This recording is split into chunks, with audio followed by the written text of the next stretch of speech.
यहाँ पर अपन स्टार्ट करेंगे test for similarity of a triangle, है ना। अभी हम लोग वो टेस्ट पढ़ेंगे जिसकी मदद से आप दो ट्राइंगल को सिमिलर दिखा देते हो। तो test to make two triangle similar. तो जो पहला टेस्ट है उसको बोलते हैं ए टेस्ट, जहाँ पर ए मतलब होता है एंगल, ए मतलब होता है एंगल। जो ये नीचे जो इंग्लिश में लिखा है वो ये बता रहा है कि ए टेस्ट क्या है ना। मैं आपको इसको इजी तरीके से बता देता हूँ कि ए टेस्ट क्या है, बस ध्यान से सुनना। एक बार आपको ए टेस्ट समझ में आ गया, जिंदगी आसान है फिर। तो सुनना, ए टेस्ट क्या बोलता है। ए टेस्ट बोलता है अगर आपको दो ट्राइंगल को सिमिलर करना है, तो मान लेते हैं ट्राइंगल ए बी सी को सिमिलर दिखाना है ट्राइंगल पी क्यू आर के। तो ए टेस्ट क्या बोलता है, अगर आपको दो ट्राइंगल को सिमिलर दिखाना है तो ट्राइंगल की कोई भी दो एंगल इक्वल दिखा दो। तो बाय ए टेस्ट से आप बोल सकते हो दो ट्राइंगल सिमिलर है। नहीं समझा, वापस वापस एक बार वापस। तो ए टेस्ट क्या बोलता है कि अगर आपको दो ट्राइंगल को सिमिलर दिखाना है तो ट्राइंगल की कोई भी दो एंगल इक्वल दिखा दो। तो बाय ए टेस्ट से आप बोल सकते हो दो ट्राइंगल क्या है, सिमिलर है। तो अगर आप ये ए टेस्ट को ध्यान से देखोगे ना, तो ये जैसा इसका नाम है वैसा इसका काम है। इसका काम क्या है, दो ट्राइंगल को सिमिलर दिखाना। तो ए टेस्ट, तो अगर आपको दो ट्राइंगल को सिमिलर दिखाना है तो दो एंगल को इक्वल दिखा दो। तो बाय ए टेस्ट से आप बोल सकते हो दो ट्राइंगल क्या है, सिमिलर है ना। उम्मीद है आपको ये समझा थोड़ा बहुत। अगर आपको दो ट्राइंगल को सिमिलर दिखाना है तो ट्राइंगल का दो एंगल है ना, ट्राइंगल का दो एंगल इक्वल दिखा दो। तो बाय ए टेस्ट से आप बोल सकते हो दो ट्राइंगल सिमिलर है। यहाँ पर ये देख लो, इन triangle A B C and triangle P Q R, आपको ट्राइंगल ए बी सी को सिमिलर दिखाना है ट्राइंगल पी क्यू आर के। तो if angle A is congruent to angle P, अगर एंगल ए कॉन्ग्रेंट है एंगल पी के, ठीक है, कॉन्ग्रेंट और इक्वल एक ही बात होता है, और एंगल बी कॉन्ग्रेंट है एंगल क्यू के, और ये एंगल बी कॉन्ग्रेंट है एंगल क्यू के, तो मैंने इसको क्रॉस मार दिया, इसको क्रॉस मार दिया, इसका मतलब एंगल बी और एंगल क्यू क्या है, कॉन्ग्रेंट है। ठीक है, तो अभी आपको दिख रहा है ये ट्राइंगल एबीसी देख लो या फिर ट्राइंगल पी क्यू आर देख लो, तो क्या आपको दिख रहा है दो एंगल इक्वल है ना, एंगल ए एंगल पी के इक्वल है और एंगल बी एंगल क्यू के इक्वल है। तो देयरफॉर बाय ए टेस्ट से आप बोल सकते हो, बाय ए टेस्ट से आप बोल सकते हो ट्राइंगल ए बी सी ये सिमिलर की साइन है भाई। किसकी साइन है, ये सिमिलर की साइन है।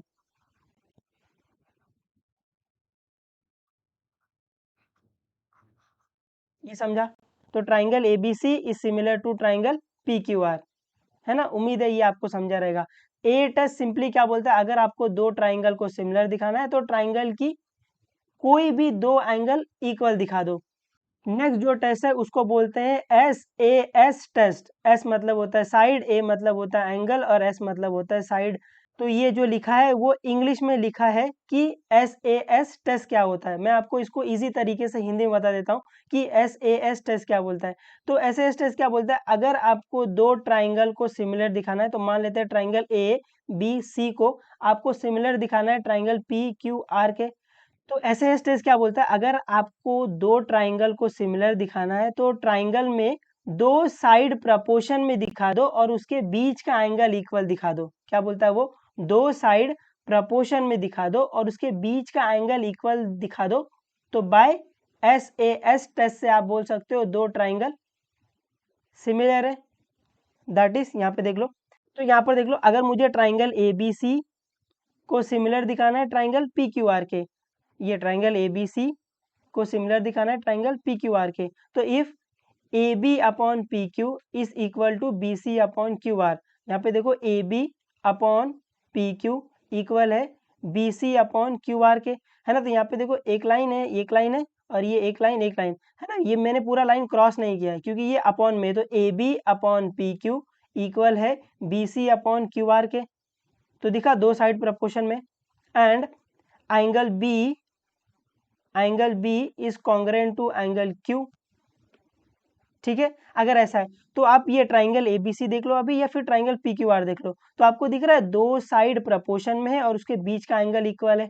नहीं दिखा, वापस वापस देखो, यहाँ पर side A B upon P Q equal है B C upon Q R के, और उसके बीच का एंगल इक्वल है angle B is congruent to angle Q. तो दिख रहा है दो साइड प्रपोर्शन में उसके बीच का एंगल इक्वल है या फिर कॉन्ग्रेंट है। तो बाय SAS टेस्ट से आप बोल सकते हो triangle ABC is similar to triangle PQR, है ना। उम्मीद है आपको ये थोड़ा बहुत समझा है। तो अगर आप ये SAS टेस्ट का नाम ध्यान से देखोगे ना, तो जैसा इसका नाम है वैसा इसका काम है। इसका काम क्या है? दो ट्राइंगल को सिमिलर दिखाना। तो SAS टेस्ट में आप दो साइड को प्रपोर्शन में दिखा दो, है ना, दो साइड को प्रपोर्शन में दिखा दो और उसके बीच का एंगल इक्वल दिखा दो। कमन कमन देखो, SAS दो साइड को प्रपोर्शन में दिख दो और उसके बीच का एंगल अगर आप इक्वल दिखा देते हो तो बाय SAS टेस्ट से आप बोल सकते हो दो ट्राइंगल सिमिलर है ना। उम्मीद है आपको ये समझा। SAS टेस्ट, SAS टेस्ट जैसा इसका नाम है वैसा इसका काम है। इसका काम क्या है? दो ट्राइंगल को सिमिलर दिखाना। तो SAS टेस्ट में दो साइड को प्रपोर्शन में दिखा दो और उसके बीच का एंगल अगर आप इक्वल दिखा देते हो तो बाय SAS टेस्ट से आप बोल सकते हो दो ट्राइंगल सिमिलर है। जो तीसरा टेस्ट है SSS टेस्ट, जहां पर S मतलब होता है साइड, S मतलब होता है साइड और S मतलब होता है साइड। तो ये साइड साइड साइड टेस्ट है। जो ये लिखा है वो इंग्लिश में लिखा है कि SSS टेस्ट क्या होता है, मैं आपको इसको हिंदी में इजी तरीके से बता देता हूँ। तो SSS टेस्ट क्या बोलता है? अगर आपको दो ट्राइंगल को सिमिलर करना है, ट्राइंगल ABC को सिमिलर दिखाना है ट्राइंगल PQR, ठीक है। तो SSS टेस्ट क्या बोलता है? अगर आपको दो ट्राइंगल को सिमिलर करना है तो ट्राइंगल में तीनों साइड प्रपोर्शन में दिखा दो। कमन कमन क्या बोला? ट्राइंगल में तीनों साइड प्रपोर्शन में दिखा दो। तो बाय SSS टेस्ट से आप बोल सकते हो कि दो ट्राइंगल सिमिलर है, that is triangle ABC similar है ट्राइंगल PQR के। अगर यहाँ पर आपको प्रपोर्शन का मतलब नहीं पता है तो प्रपोर्शन मतलब होता है जब दो रेशियो इक्वल होते हैं उसको बोलते हैं प्रपोर्शन, ठीक है। तो साइड इन प्रपोर्शन मतलब जो साइड का जो रेशियो है वो इक्वल आ जाएगा ऐसे। तो यहाँ पर देख लो कि in triangle ABC and triangle PQR, है ना, मुझे ट्राइंगल ABC को सिमिलर दिखाना है ट्राइंगल PQR के। तो इफ AB अपॉन PQ, तो AB अपॉन PQ, है ना, यहाँ पर एक लाइन यहाँ पर एक लाइन, इक्वल टू है BC अपॉन QR, इक्वल टू है BC अपॉन QR और ये इक्वल है AC अपॉन PR, तो AC अपॉन PR, है ना। तो आपको दिख रहा है ये ट्राइंगल ABC को देख लो या ट्राइंगल PQR को देख लो, तो आपको दिख रहा है ये तीन साइड प्रपोर्शन में, है ना। AB अपॉन PQ इक्वल है BC अपॉन QR के, ये इक्वल है AC अपॉन PR के। तो आपको दिख रहा है तीन साइड प्रपोर्शन में। तो बाय SSS टेस्ट से मैं बोल सकता हूँ triangle ABC is similar to triangle PQR, है ना। उम्मीद है आपको ये थोड़ा बहुत समझा है। तो अगर आप इस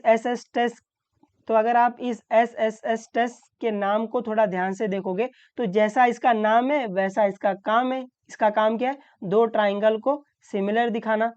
तो SS टेस्ट में आप तीन साइड को प्रपोर्शन में दिखा दो तो बाय SSS टेस्ट से आप बोल सकते हो दो ट्राइंगल सिमिलर है ना। उम्मीद है आपको ये समझा, है ना। जैसा इसका नाम कैसा है? SSS। तो तीन साइड को आप प्रपोर्शन में दिखा दो, है ना, ट्राइंगल में तीन साइड आप प्रपोर्शन में दिखा दो तो बाय SSS टेस्ट से आप बोल सकते हो दो ट्राइंगल सिमिलर है।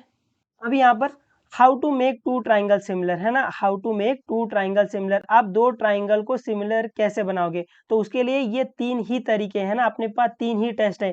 पहला टेस्ट है AA टेस्ट, दूसरा टेस्ट है SAS टेस्ट, तीसरा टेस्ट है SSS टेस्ट, ठीक है। अगर आपको दो ट्राइंगल को सिमिलर दिखाना है तो आपके पास ये तीन तरीके हैं या फिर ये तीन ही टेस्ट हैं जिनकी मदद से आप दो ट्राइंगल को सिमिलर दिखा सकते हो।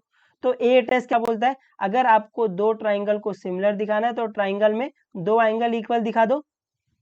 SAS टेस्ट क्या बोलता है? अगर आपको दो ट्राइंगल को सिमिलर दिखाना है तो दो साइड को प्रपोर्शन में दिखा दो, उसके बीच का एंगल, ओ भाई, है ना, SAS दो साइड को प्रपोर्शन में दिखा दो, उसके बीच का एंगल इक्वल दिखा दो तो बाय SAS टेस्ट से आप बोल सकते हो दो ट्राइंगल सिमिलर है, ठीक है। और ये third SSS test, SSS test क्या बोलता है? अगर आपको दो ट्राइंगल को सिमिलर दिखाना है तो ट्राइंगल में तीनों साइड प्रपोर्शन में दिखा दो, ट्राइंगल में तीनों साइड प्रपोर्शन में दिखा दो तो बाय SSS टेस्ट से आप बोल सकते हो दो ट्राइंगल सिमिलर है ना। उम्मीद है आपको ये टेस्ट समझे हैं। और आपको ये समझ में आया कि जब भी आपको दो ट्राइंगल को सिमिलर करना रहेगा, आप ये 3 टेस्ट का यूज करके किसी भी दो ट्राइंगल को सिमिलर दिखा सकते हो, है ना। मेनली जो अपन ज्यादा यूज करेंगे वो ये यूज करेंगे, एंगल एंगल। आप ट्राइंगल में दो एंगल को इक्वल दिखा देना या फिर कॉन्ग्रेंट दिखा देना, है ना। इक्वल और कॉन्ग्रेंट का मतलब एक ही होता है। तो आप ट्राइंगल में दो एंगल को इक्वल दिखा देना, तो बाय ए टेस्ट से आप बोल सकते हो वो दोनों ट्राइंगल सिमिलर है। नेक्स्ट, ये बहुत इंपॉर्टेंट है, when two triangle are similar. अब जब दो ट्राइंगल सिमिलर हो जाएंगे तब ट्राइंगल आर सिमिलर, है। जब दो ट्राइंगल सिमिलर हो जाएंगे उसके बाद की कहानी, उसके बाद की कहानी क्या है?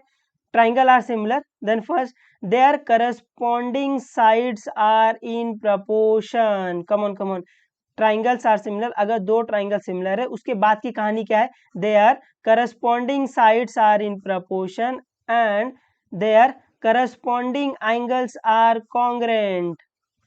ये समझा? जब दो ट्राइंगल सिमिलर हो गए उसके बाद की कहानी क्या है? Their corresponding sides are in proportion and corresponding angles are congruent, है ना। ये करस्पॉन्डिंग का मतलब आपको 9th स्टैंडर्ड में बताया गया रहेगा। अगर आपको नहीं पता है तो करस्पॉन्डिंग मतलब होता है कवर करना।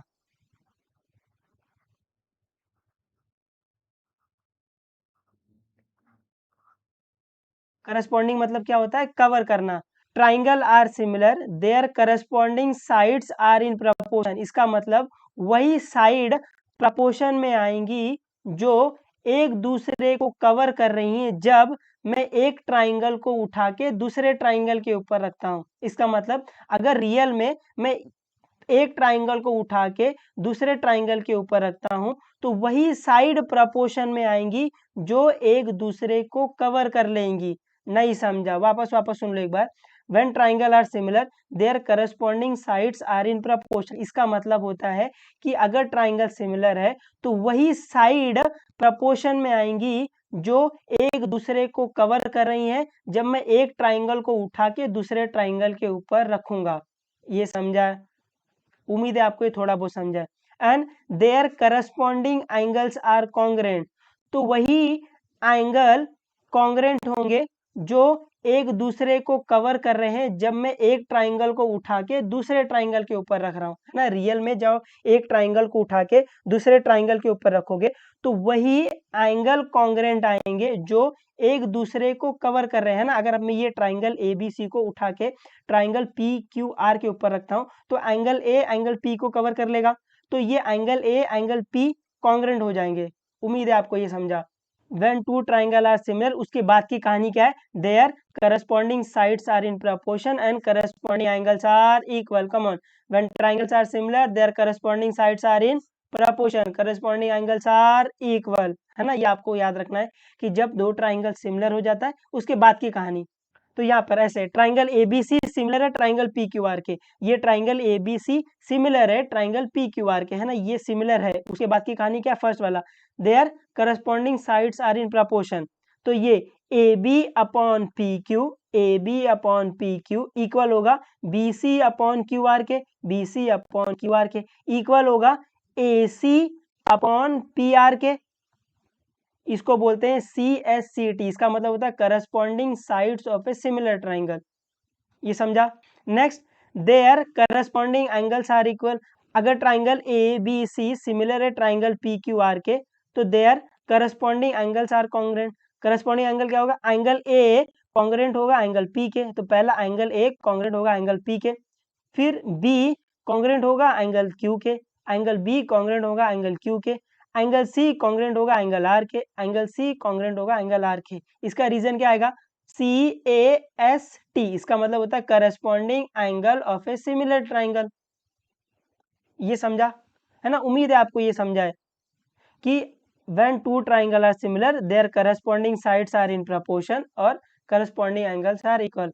जो साइड रहती है वो प्रपोर्शन में आ जाएंगे, जो एंगल रहते हैं वो कॉन्ग्रेंट हो जाएंगे, है ना। सिंपल सा मतलब ये है। ये बहुत इंपॉर्टेंट है, जितनी बार इसको आप सुन लो जितनी बार आप इसको समझ लो ये आप लोगों के लिए बहुत ही हेल्पफुल है ना। ये आपको कोई नहीं बताता, हम बताते हैं, क्योंकि हमको पता है कि क्या क्या दिक्कतें आती है जब आप दो ट्राइंगल को सिमिलर करते हो। ठीक है, तो while making two triangle similar, है ना, जब भी आप दो ट्राइंगल को सिमिलर कर रहे हो, डोंट फॉरगेट क्या common angle, vertically opposite angle, each 90। जब भी आप दो ट्राइंगल को सिमिलर दिखा रहे हो, डोंट फॉरगेट, है ना, इसको कभी मत भूलना, ये आपको कहीं ना कहीं किसी ना किसी तरीके से आपको हेल्प कर देंगे। पहला common angle, vertically opposite angle, each 90, है ना, इनको नहीं भूलना है। जैसे कॉमन एंगल क्या होता है, जैसे ये ट्राइंगल ये दिख रहा है, ट्राइंगल ABC दिख रहा है, और ट्राइंगल ये ट्राइंगल दिख रहा है, छोटा ट्राइंगल ये वाला। तो ये देखो ट्राइंगल ABC, ये बड़े वाले ट्राइंगल और ये छोटे वाले ट्राइंगल में ये आपको दिख रहा है एंगल ए कॉमन एंगल है। कॉमन एंगल मतलब जो दोनों में आता है, दिख रहा है, ये एंगल ए इस वाले ट्राइंगल में भी आ रहा है, और एंगल ए ये बड़े वाले ट्राइंगल में भी आ रहा है। तो एंगल ए क्या है, कॉमन एंगल है, ये समझा। Next, vertically opposite angle are equal, है ना, vertically opposite angle are equal होता है। तो वर्टिकली अपोजिट एंगल कब आता है, जब दो लाइन इंटरसेक्ट होती है। तो यहाँ पर दिख रहा है ये ट्राइंगल, ट्राइंगल AOB और ट्राइंगल COD, ये दो ट्राइंगल दिख रहा है। ये दो ट्राइंगल में दिख रहा है ये वाला एंगल, ये वाला एंगल क्या है, वर्टिकली अपोजिट एंगल। तो ये वाला एंगल इक्वल, है ना। तो वर्टिकली अपोजिट एंगल इक्वल होता है, तो आपको वर्टिकली अपोजिट एंगल भी ध्यान रखते हुए चलना है। नेक्स्ट, ईच 90, आपको दिख रहा है ये ट्राइंगल में ये एंगल B90 है, और इस वाले ट्राइंगल PQR में ये एंगल Q90 है। तो angle B equal to angle Q, क्यों, क्योंकि ये भी 90 है, ये भी 90 है, सिंपल, है ना। तो जब आप दो ट्राइंगल को सिमिलर कर रहे हो, don't forget common angle, vertically opposite angle are equal and each 90, है ना। आपको इनको नहीं भूलना, ये आपको बहुत मदद करेंगे, जहां आप अटक जाओगे ये आपकी हेल्प करने चले जाएंगे भाग भाग के, है ना। इवन हम लोग ऑफलाइन क्लासेस में भी इसको बार बार हर बार बोलते हैं, बट बच्चे लोग ये भूल जाते हैं। तो आपको ये ध्यान रखना है कि जब आप दो ट्राइंगल को सिमिलर कर रहे हो, don't forget common angle, vertically opposite angle, each 90, है ना, इनको नहीं भूलना है। ये आपको कहीं ना कहीं फिगर में दिख जाएंगे अगर आप ध्यान से और प्रेम से देखोगे तो, ठीक है। यहाँ पर एक्सरसाइज नंबर 1.3 स्टार्ट करते हैं, है ना। एक्सरसाइज नंबर 1.3 को हम लोग टाइप में सिखाते हैं, है ना। टाइप में इसलिए सिखाते हैं ताकि आपको एग्जाम में क्वेश्चन देख के पता चले ये किस टाइप का सम है और इसको कैसे सॉल्व करना है ना। बिकॉज अगर आपको एग्जाम में क्वेश्चन देखकर ये पता नहीं चल रहा है कि वो क्वेश्चन कैसे सॉल्व करना है ना, फिर वो भूल ही जाओ कि वो सम होगा।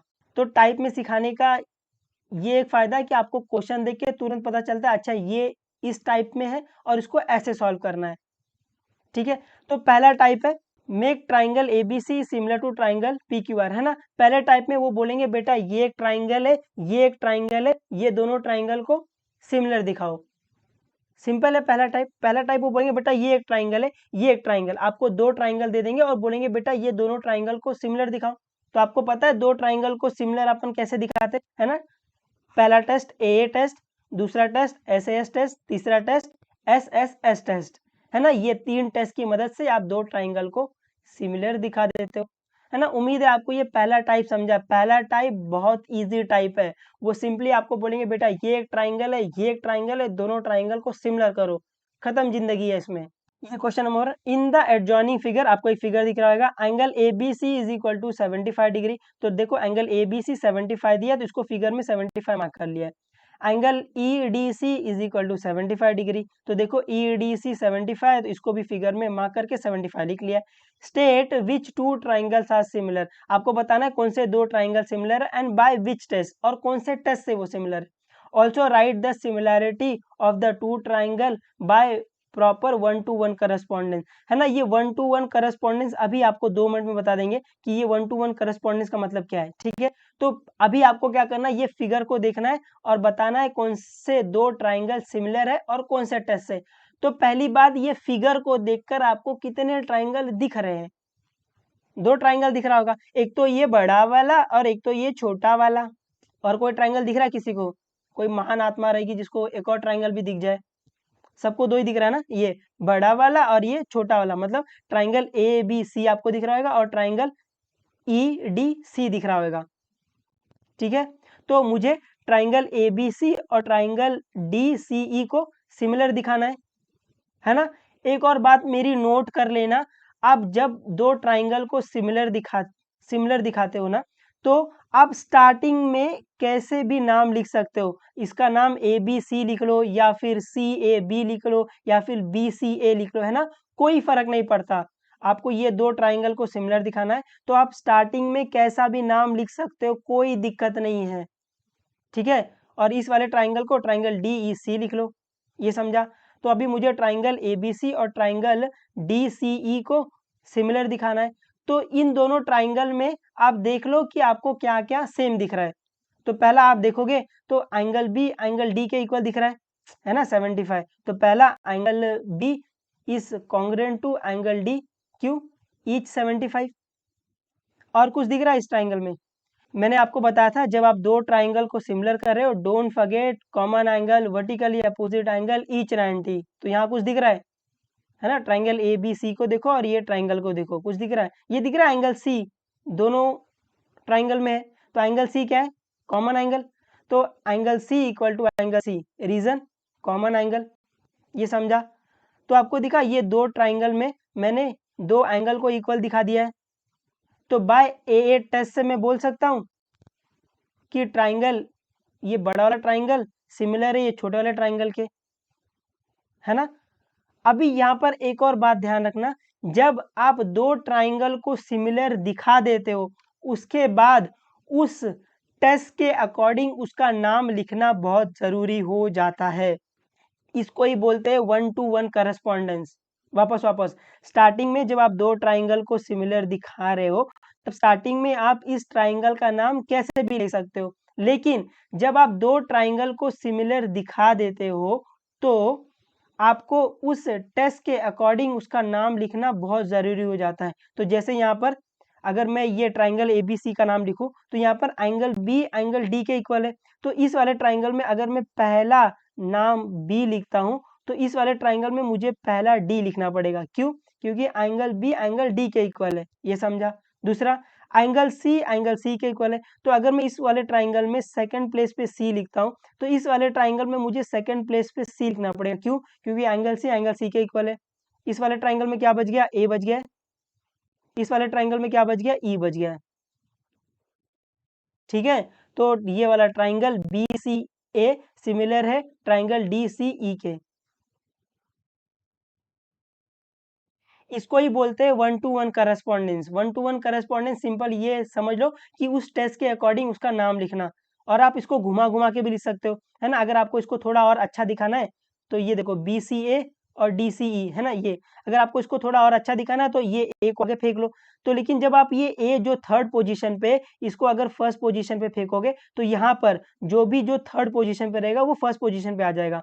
तो यहाँ पर A आगे आ गया तो यहाँ पर E आगे आ गया। तो ट्राइंगल ABC इस 1-to-1 correspond to triangle EDC, ऐसा, है ना? उम्मीद है आपको ये समझा थोड़ा बहुत। सेकंड वाला, are the triangle in the adjoining figure similar if S by which test. आपको ये फिगर दिया हुआ है और पूछ रहा है क्या ये दोनों ट्राइंगल सिमिलर है, अगर सिमिलर है तो कौन से टेस्ट से। एक और बात नोट कर लेना, एक बात और नोट कर लेना, जब भी आप दो ट्राइंगल को सिमिलर दिखा रहे हो और आपको साइड दिया हो तो पहले साइड इन प्रपोर्शन निकाल लो, ठीक है? तो आपको ये triangle PQR and triangle LMN को, है ना, सिमिलर दिखाना है। तो आप स्टार्टिंग में कोई भी नाम लिख सकते हो, कोई दिक्कत नहीं है। ट्राइंगल PQR और ट्राइंगल LMN, है ना? आपको ये दो ट्राइंगल को सिमिलर दिखाना है। तो आपको अभी साइड दिख रही है तो पहला साइड इन प्रपोर्शन निकाल लो। तो यहाँ पर PQ अपॉन LN, तो क्या आएगा? PQ अपॉन LN क्या आएगा? 6/3। इसको कैंसिल कर सकते हैं अपन, बिल्कुल। 3 1 जा 3 2 जा, तो ये क्या आएगा? 2/1। उसके बाद ये दिया है PQ अपॉन LN, तो PQ अपॉन LN तो क्या आएगा? 8/4। इसको भी कैंसिल कर सकते हैं अपन, है ना? 4 1 जा 4 2 जा, तो क्या आएगा? 2/1। नेक्स्ट ये वाला PR अपॉन LN, तो थर्ड में PR अपॉन LN तो क्या आएगा? 10/5, है ना? PR 10 है, LN 5 है। इसको भी कैंसिल कर सकते हैं, 5 1 जा 5 2 जा, तो क्या आ गया?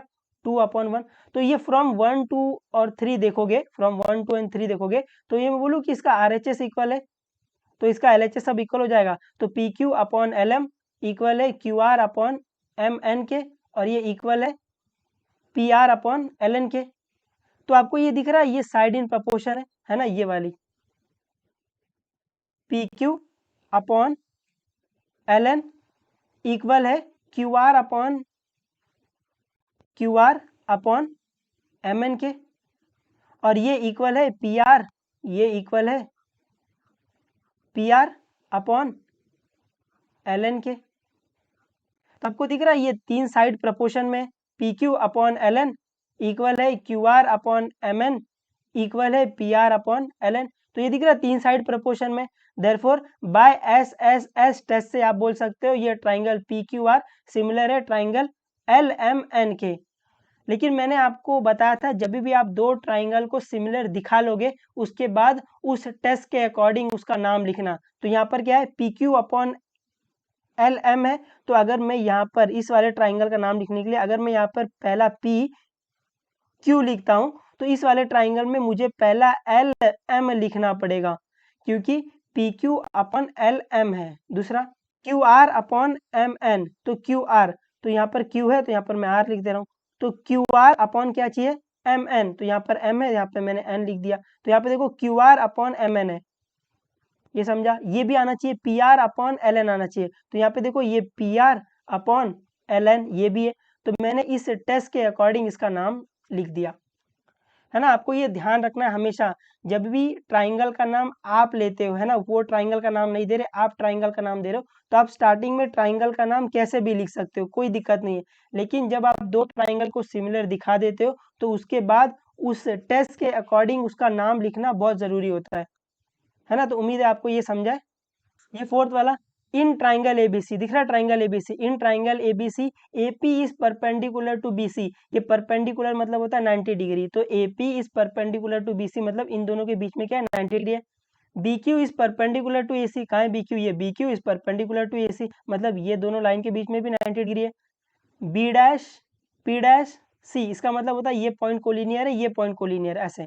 Then prove that triangle C P A similar है ट्राइंगल सी क्यू बी के, कहाँ है सी पी ए, ये ऑरेंज वाला ट्राइंगल सिमिलर है triangle C Q B, C Q B ये ब्लू वाला ट्राइंगल। तो आपको दिखाना है ये ऑरेंज वाला ट्राइंगल सिमिलर है ब्लू वाले ट्राइंगल के। उसके बाद इफ ए पी की वैल्यू 7 दी है, बी क्यू की वैल्यू 8 दी है, बी सी की वैल्यू 12 दी है, देन फाइंड ए सी। ठीक है, तो गिवन में क्या है, गिवन में आपको जो कुछ भी दिया है वो सब डाल दो। तो गिवन में आपको दिया triangle ABC, AP is perpendicular to BC, BQ is perpendicular to AC, और ये दिया है B dash P dash C, और ये A dash Q dash C, और आपको एपी 7 दिया है, बीक्यू 8 दिया है, बीसी 12 दिया है ना। तो गिवन में आपको जो कुछ भी दिया है ना क्वेश्चन में वो सब लिख देना, कोई दिक्कत नहीं है। फिर फाइंड क्या करना है, पहला आपने को दिखाना है triangle C P A similar है ट्राइंगल सी क्यू बी के। ठीक है, मतलब ऑरेंज वाला ट्राइंगल ब्लू वाले ट्राइंगल के सिमिलर दिखाना है। नेक्स्ट आपको एसी फाइंड करना है। तो पहला देखो आपको ये वाला ट्राइंगल ये ट्राइंगल सिमिलर दिखाना है। तो आपको दिख रहा है ये टाइप 1 है, वो बोल रहे बेटा ये एक ट्राइंगल है सीपीए और ये एक ट्राइंगल है सीक्यूबी, ये दो ट्राइंगल को सिमिलर करो। तो ये क्या है टाइप 1 है, ये समझा। तो यहाँ पर सोल्यूशन में अपने को दिखाना है ये दोनों ट्राइंगल सिमिलर है। तो मैंने इस वाले ट्राइंगल को अलग अलग भी निकाल लिया है ताकि आपको ट्राइंगल में दिखाई दे कि क्या क्या सेम है। ठीक है, तो पहला ट्राइंगल सीपीए ले लिया एंड ट्राइंगल सीक्यूबी ले लिया है। अभी इन दोनों ट्राइंगल में आप यहाँ देख लो या यहाँ देख लो, आपकी मर्जी, जहां भी आपको दिखता हो। तो ये ऑरेंज वाले ट्राइंगल में और ये ब्लू वाले ट्राइंगल में आपको जो कुछ भी सेम दिख रहा है चुपचाप लिखते चले जाओ। तो यहाँ पे देखो, यहाँ पे देखोगे तो यहाँ पे दिख रहा है एंगल पी एंगल क्यू के इक्वल है क्यू ईच 90, है ना। तो यहाँ पे सेकंड में मैंने लिखा है angle P is congruent to angle Q Q each 90, है ना। और नेक्स्ट देखो ये ऑरेंज वाले ट्राइंगल को देखो ध्यान से और ये ब्लू वाले ट्राइंगल को देखो ध्यान से, क्या दिख रहा है।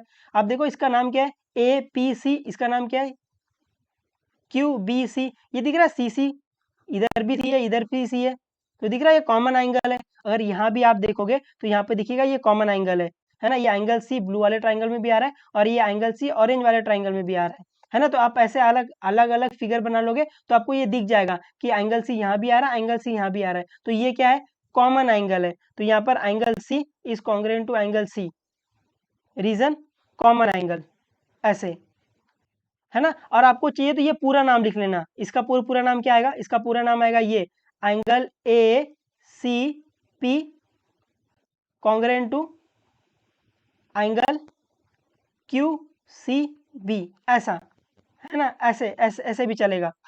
तो आपको दिख रहा है आपने दो ट्राइंगल में दो एंगल को सेम दिखा दिया है। तो बाय ए टेस्ट से मैं बोल सकता हूँ ये दो ट्राइंगल क्या है सिमिलर है। तो triangle C P A similar to triangle C Q B. यहाँ पर आप देखोगे ना तो ये जो नाम लिखा है ना ये टेस्ट के अकॉर्डिंग ही नाम लिखा है। देखो angle C is congruent to angle C, तो देखो एंगल सी तो एंगल सी है। Angle P is congruent to angle Q, तो यहाँ पे सेकंड पोजीशन पे पी है तो यहाँ पे सेकंड पोजीशन पे क्यू है ना। ऐसा क्यों? क्योंकि जब वो नाम लिख के देते हैं ना आपको, ऐसा देखो उन्होंने आपको नाम लिख के दिया है, तो जब आपको क्वेश्चन में नाम लिख के ऑलरेडी से दिया रहता है ना, जब आपको क्वेश्चन में नाम लिख के दिया रहता है तो वो आपको टेस्ट के अकॉर्डिंग ही नाम लिख के देते हैं। तो आप इस टेस्ट के अकॉर्डिंग नाम नहीं लिखोगे तो भी चलेगा, ठीक है। अभी जब दो ट्राइंगल सिमिलर हो जाता है उसके बाद की कहानी क्या है? Their corresponding sides are in proportion, है ना, साइड प्रपोर्शन में और एंगल इक्वल। तो मैं यहाँ से बोल सकता हूँ कि सी एस सी टी से their corresponding sides are in proportion, तो C P upon C Q equal होगा P A upon Q B के, इक्वल होगा C A upon C B के, ऐसे, ठीक है। तो यहाँ पे next triangle C P A is similar to triangle C Q B by A test. तो अगर दो ट्राइंगल सिमिलर है उसकी बाकी कहानी क्या है? Their corresponding sides are in proportion, तो यहाँ से मैंने वो लिख दिया ये।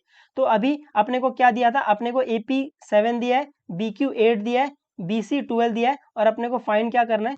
अपने को फाइंड करना है ए सी, ठीक है। तो यहाँ पर आपको जिस जिसकी वैल्यू पता है वो डाल दो। सी पी पता है? नहीं पता है। सी क्यू पता है? नहीं पता है। ए पी पता है? हाँ 7।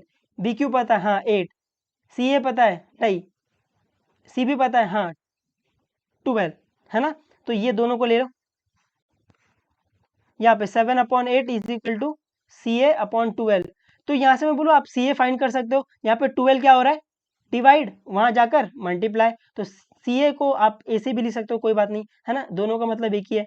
तो ए सी इज इक्वल टू 7 इंटू 12/8, इसको आप कैंसिल करोगे तो आपको आंसर 10.5 मिलेगा। यहाँ पे मीटर सेंटीमीटर नहीं दिया था इसलिए अपन ने इसको यूनिट लिखा है ना। आप ये यूनिट ध्यान से लिखोगे, नहीं तो कभी कभी वो खुन्नस में आके आपके हाफ मार्क्स यहीं काट देंगे, ठीक है। तो यूनिट लिख देना, ऐसा सब टीचर नहीं करते बट कोई कोई कर देते हैं, तो आप ये यूनिट लिखना, ठीक है। आई होप ये आपको समझाए थोड़ा बहुत, है ना, थोड़ी प्रैक्टिस करोगे आपको ये आ जाएगा, ये उतना मुश्किल नहीं है भाई। 8th वाला, इन द एडजॉइनिंग फिगर, दिख रहा फिगर? ये हाँ, फिगर तो सबको दिखता है भाई, वही एक चीज देखने आता है अपने को, है ना।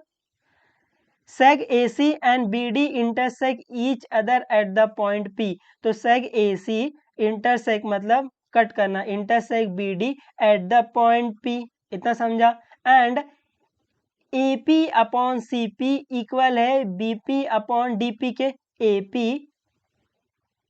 पी अपॉन सी पी, कहाँ है सी पी? ये रहा C P. A P upon C P equal है B P upon D P के, B P upon D P के, ऐसा, है ना। ये ऐसा इसलिए बनाते हैं ताकि आपको फिगर से देख के पता चल जाए कि ये A P upon P C equal है B P upon P D के, ठीक है। प्रूफ करना है triangle A B P similar है ट्राइंगल सी डी पी के। आपको प्रूफ करना है ट्राइंगल ए बी पी, कहाँ A B P? A B P, ये दिख रहा है ब्लू वाला ट्राइंगल। सिमिलर दिखाना है ट्राइंगल सी पी डी के, कहाँ है C P D? C P D, ये दिख रहा है ऑरेंज वाला ट्राइंगल। तो आपको ये दो ट्राइंगल को सिमिलर दिखाना है। तो जब आपको दो ट्राइंगल को सिमिलर दिखाना रहता है अपने पास क्या टेस्ट पढ़े, ठीक है। तो consider triangle A B P और ट्राइंगल सी डी पी, ठीक है। अभी इन दोनों ट्राइंगल में आपको जो कुछ भी सेम दिख रहा है तो पहले वो चुपचाप लिख दो। तो आपको यहाँ पे पहला दिया है साइड इन प्रपोर्शन दिया है, तो जब भी आपको साइड इन प्रपोर्शन दिया रहता है तो पहला वही लिख लो, A P upon C P equal है B P upon D P के, ये गिवन है, ठीक है। अभी ये दो ट्राइंगल को देखो, ध्यान से देखो, बार बार देखो और लगातार देखो क्या दिख रहा है। मैंने आपको बताया था जब आप दो ट्राइंगल को सिमिलर कर रहे हो don't forget common angle, vertically opposite angle each 90। तो यहाँ पर क्या दिख रहा है? यहाँ पे दिख रहा है देखो वर्टिकली अपोजिट एंगल, तो ये वाला एंगल इक्वल, है ना। यहाँ पर angle A P B equal होगा एंगल सी पी डी के, है ना। ये वाला एंगल रीजन क्या आएगा? Vertically opposite angle. तो आपको दिख रहा है ये। अब ये ट्राइंगल देख लो, ब्लू वाला ट्राइंगल देख लो या ऑरेंज वाला ट्राइंगल देख लो, कौन सा टेस्ट लग रहा है? ये आपको दिख रहा है दो साइड के बीच में एक एंगल, है ना, साइड एंगल साइड, दो साइड प्रपोर्शन में और उसके बीच का एंगल इक्वल है। तो by S A S test से मैं बोल सकता हूं कि triangle A B P similar है ट्राइंगल CDP के। अभी ट्राइंगल का नाम उन लोग ने लिख के दिया था, तो अभी आप इस टेस्ट के अकॉर्डिंग इसका नाम नहीं लिखोगे तो भी चलेगा, क्योंकि जब वो ट्राइंगल का नाम लिख के देते हैं तो वो टेस्ट के अकॉर्डिंग ही होता है। ठीक है, आप चेक करोगे तो ये आएगा भी, यहाँ पे देखो AP अपॉन CP, तो ये AP है फर्स्ट और थर्ड, तो ये CP फर्स्ट और थर्ड है।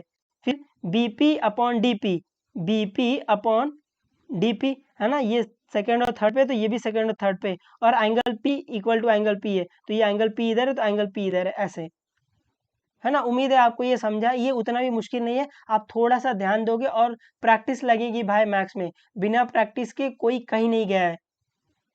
तो जितने ज़्यादा प्रैक्टिस करोगे उतना अच्छे तरीके से आपको सम आएगा, है ना। तो प्रैक्टिस इंपॉर्टेंट है, जितनी प्रैक्टिस आप कर सको, और ट्राई करना सम खुद से करने के लिए, है ना, छाप छाप के नहीं करना। टेक्स्ट बुक उठाओ या फिर खाली क्वेश्चन देखो और क्वेश्चन को देख के समझो कि क्वेश्चन कैसे सॉल्व हो रहा है, उस क्वेश्चन में कौन सा टाइप लग रहा है, ये इंपॉर्टेंट है ना। आपको क्वेश्चन देख के आपको टाइप समझ में आना चाहिए, ये क्वेश्चन कैसे सॉल्व होगा, तो जिंदगी थोड़ी आसान होगी ज्योमेट्री में। ठीक है, और प्रैक्टिस इंपॉर्टेंट है भाई, है ना। हम बार बार लगातार हर जगह बोलते हैं, ऑनलाइन ऑफलाइन हर जगह बोलते हैं कि प्रैक्टिस बहुत इंपॉर्टेंट है। आप किसी सब्जेक्ट में प्रैक्टिस करो ना करो कोई दिक्कत नहीं है, बट मैथ्स में प्रैक्टिस लगेगी लगेगी, भले ही आपको हर चीज एकदम रट्टा ही क्यों ना हो, फिर भी आपको प्रैक्टिस करना पड़ेगा। क्योंकि जब आप एग्जाम में लिखने बैठते हो ना, तो आप अगर इसमें एक स्टेप भी भूल गए तो पूरा सम उड़ जाएगा आपका। तो इसलिए प्रैक्टिस करते हैं ताकि आपका हाथ और माइंड का कोऑर्डिनेशन रहे, जो आपका माइंड बोल रहा है वो आपका हाथ लिख रहा है। ठीक है, तो प्रैक्टिस करो, प्रैक्टिस बहुत इंपॉर्टेंट है। अगर आपको चीज़ें थोड़ी बहुत कम भी समझ में आ रही है तो प्रैक्टिस से आप वो कारनामा कर सकते हो जिस जिसकी आपने कल्पना भी नहीं की होगी, है ना। तो प्रैक्टिस करते रहो, मैथ्स ऐसे ही आ जाएगा, बट चीज़ों को समझ समझ के प्रैक्टिस करो, ये इंपॉर्टेंट है।